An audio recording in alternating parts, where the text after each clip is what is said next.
Gerrard's side respond. At home to Hearts, commentary comes from Rob McLean. Rangers are without suspended pair Andy Halliday and Alfredo Morelos. Ryan Kent is also facing a ban, but he's able to play in this one. In come Flanagan, Davis and Defoe. No Uche Ikpeazu for Hearts after he suffered a head knock at the weekend. Jake Mulroney is among the subs. Drafted in Marcus Godinho and Oli Bozanic. Ryan Jack for Rangers. Stopped by Suter, but he's in trouble, and it's through for Jermaine Defoe, and the flag is up for offside. Well, it was a tight call this, after Ryan Jack just prodded the ball away from Suter, and it won't count. Certainly a good finish by Defoe. This is Kent. Jack. Arfield flicks it. Defoe threatening again. And what an important touch that was from Marcus Godinho. In the nick of time, getting this away from Defoe. Kent and the dancing feet. Kamara. Hearts are hemmed in here under real pressure. James Tavernier lets rip, and it's punched away by Bobby's Lamal. Hit with power, but the Hearts keeper solidly behind it. This is Jack. Arfield. Just waiting for the moment. This could be the moment. Arfield for Tavernier. Came off Lamal. Jermaine Defoe scores this time. No doubt about it. 16 minutes gone. Rangers in front. And it's goal number 6 for Rangers for the serial scorer Defoe. Rangers have their breakthrough. That's 1-0. Arfield. Defoe claiming he was being fouled by Christophe Berra. Down goes Arnaud Joum. The free kick has been given. Hearts not happy. Looked like Defoe was being held. Then there was the scramble on the deck. Tavernier with the delivery for Connor Goldson. 21 minutes gone, 2-0 Rangers. Well, there were plenty maroon shirts around this, but it was the one in blue who applied the finishing touch. Connor Goldson stooping to head home, and that's a 2-goal advantage. Bozanic's corner kick, the downward header from Christophe Berra, and it's tipped over by Alan McGregor. They really need to get a goal back, Hearts, and Berra thought he had it there. Steven Gerrard hoping his team has one more chance in this first half. Tavernier's free kick, and Joe Worrell could well have been making it 3-0 rather than heading over the top. That's Goldson. Lovely layoff from Arfield. Jack drills it down the line for Tavernier. There's Jermaine Defoe. Lamal makes the save, but Scott Arfield following up surely kills off this game as any sort of contest. Just a couple of minutes gone in the second half as Arfield scores his 8th Rangers goal, and surely no way back for Hearts. Tavernier has been involved in everything. Berra's header away. In goes Ross McCrory on the half volley, and just a fraction too high. Hearts reckon he used a hand to get control of this.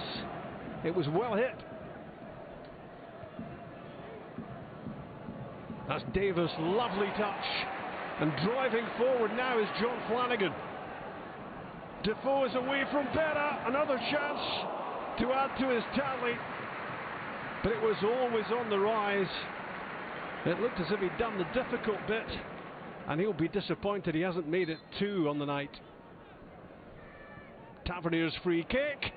Berra's header away, and then it was Grezda. It came quickly at the substitute, and his header clips off the outside of the post.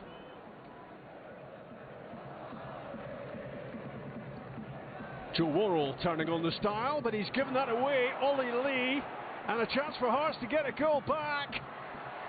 Deflection on the shot, and it's clawed away by McGregor. And it did look as if Lee could have squared this for Keena to score.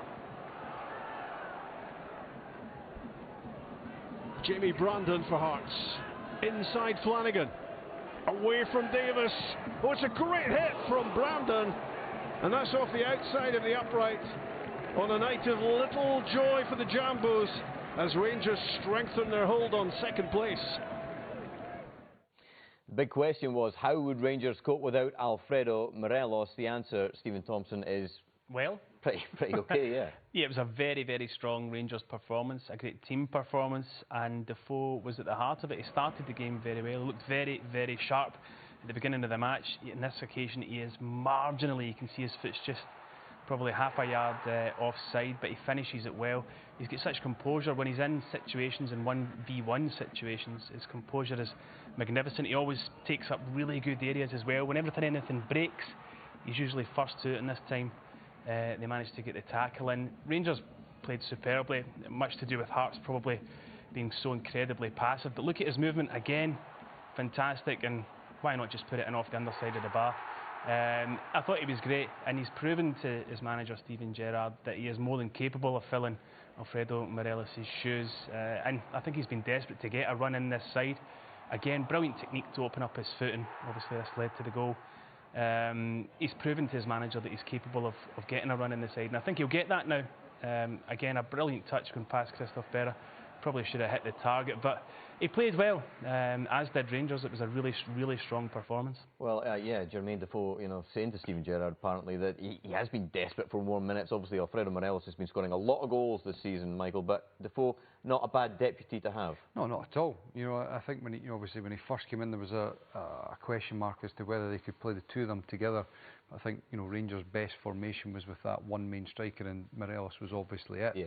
But, you know, with his suspension, it's an opportunity for Defoe to get that run of games that he wants. And you know, from throughout his career, he's going to score goals. You see in a lot of those clips there, working in a tight area, lots of defenders around him, but good players find space, and that's certainly what Defoe was doing.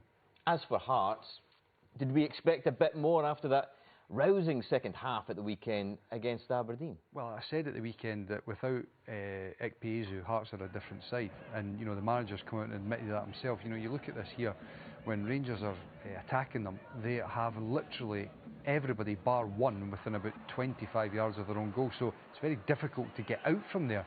But the big thing is, you know, Tom just mentioned it earlier, they're very passive. You know, Rangers are knocking the ball around here, you know, within 18 yards, 25 yards from their goal. There's nobody putting a tackle in, you know, and Tavernier here gets the strike off on goal.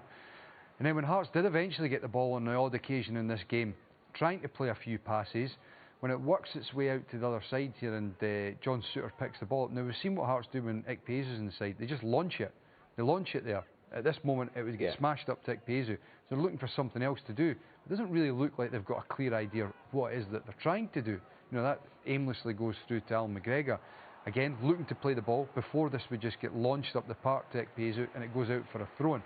Now it looks as if they're caught between, you know, two minds of, do we try and play a little bit of football or do we just launch it up the park? They can't launch it up the park when they don't have Ekpeazu there. Yeah. It doesn't look like they have a clear plan or strategy of what they need to do when they've got the ball to try and, you know, work some space and get some movement in the side. It was a very, very poor performance from Hearts, and they just, you know, they've got big games coming up. You know, I've already spoken about that. This was a big game tonight. Well, they'll be desperate for Uche Ekpeazu to make it back for the Edinburgh Derby this weekend. Well, yeah, because he changes the side. But, I mean, look, it's not entertaining to watch when you literally... And it's not as if it's imaginative either. All you're doing is kicking the ball up the park to a big striker and then wanting him to, you know, to do everything for the side. You know, Hearts have got a big squad, and we've spoken already about, you know, thinking they're a one-man team with Stephen Naismith before. Yeah. Stephen Naismith dropped out the side, and it now appears that they're a one-man team with Ekpeazu. When he's not in the team, they don't look as if they've got any clear idea what they're trying to do.